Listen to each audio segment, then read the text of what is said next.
Hey everybody, welcome back to my video series. Michael Blongowitz coming to you today. I'm actually coming to you from Baltimore, Maryland, down in the Inner Harbor here.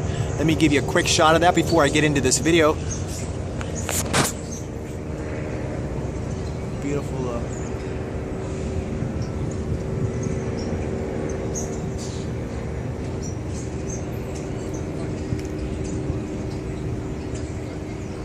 Anyways, as you can see, it is beautiful down here, folks. The boats are running by. We got the sun was out earlier. It's a little cloudy now, but beautiful waterfront here. And today I want to talk to you about, today is 9/11, folks, and I want to get into that, and I want to talk about the topic of this video, which is why do we remember 9/11? It's not what you think. And really is, I want to get down to why do we lodge certain memories in our brain that we just do not forget, right?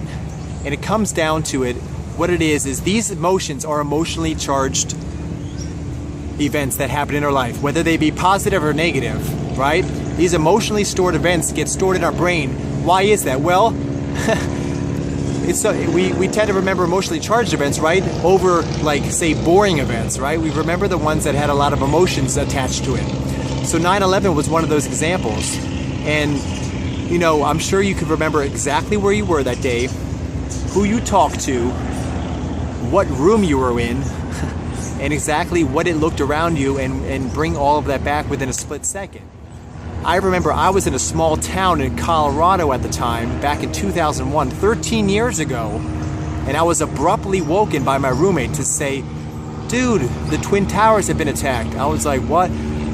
I got up, turned on the news, and I'll never forget that moment, right? I can trace back to it at any point, and I'll never forget that. Now, I've recently read, from science has now shown that we actually remember in greater detail the negative events that happen to us as opposed to the positive events.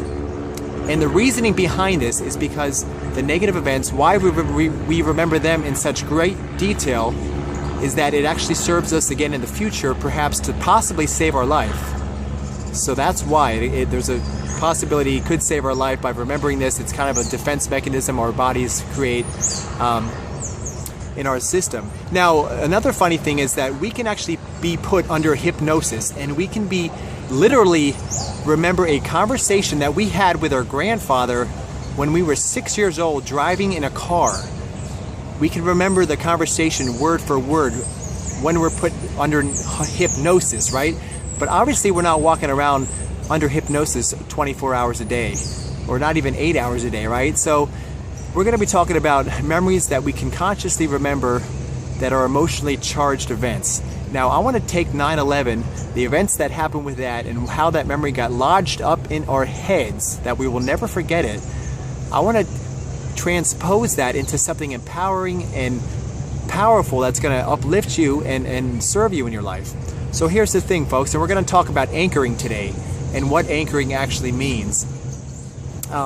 But to take an event, now I want you to think back, and I'm going to give you some examples here, but pick a positive, powerful event that happened to you in your life that had some emotions around it, right? It could be maybe the first day you learned to ride a bike. It could be the first day that you graduated high school. Maybe it's when you graduated college. Maybe it's when you felt those nerves come up and you went to ask out that girl or guy that you had been wanting to ask out for a while, and you just did not have the guts to do it, and you finally did it. Maybe it's that time. Maybe it's a time that you realized that you made such an impact in somebody's life, that you made such a significant difference in their life for the better. Maybe it's a moment, maybe that was the moment, right? So maybe it was being there for your child's wedding or something, or maybe it was even your first birth, right? I mean, your first child being born. So pick an event that had a powerful, positive emotion attached to it. And I want you to think about that event right now in your head. Go ahead and do that.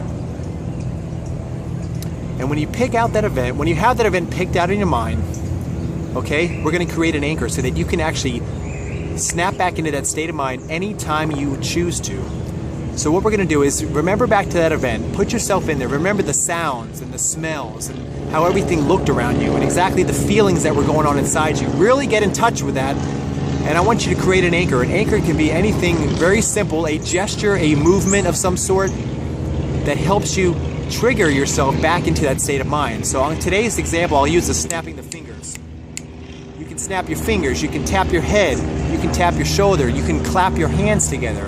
Whatever it is for you, but create a gesture or a movement at the moment you think of the positive, powerful event that happened to you. When you're at the peak of that, remember, you got to put yourself really into that state when it originally happened. And I gave you plenty of examples, so pick that event. When you're in the peak state, create an anchor by either snapping your finger, clapping your hands, tapping your shoulder, whatever it is. That will set that anchor. Now, the more you do this and remember the event and create that anchor, the faster you can actually go back into that state of mind, right? And eventually you'll be able to just snap your fingers and go into that powerful, positive state of mind without actually having to think of the event. Now, I'm going to give you all folks some insight here. I created a video, and if you go to YouTube and type in 6 steps to creating unstoppable confidence, you will find my video there. And inside that video, I go way more into depth about how to create an anchor. I go into detail about it. I suggest you watch that video. But that's what I want to get across to you folks today. I know 9/11 happened, 13 years ago from today, but I want to transpire that into something positive. Turn that into a good thing. Okay? As much as that was a tragedy for the America, I want to turn that into a positive.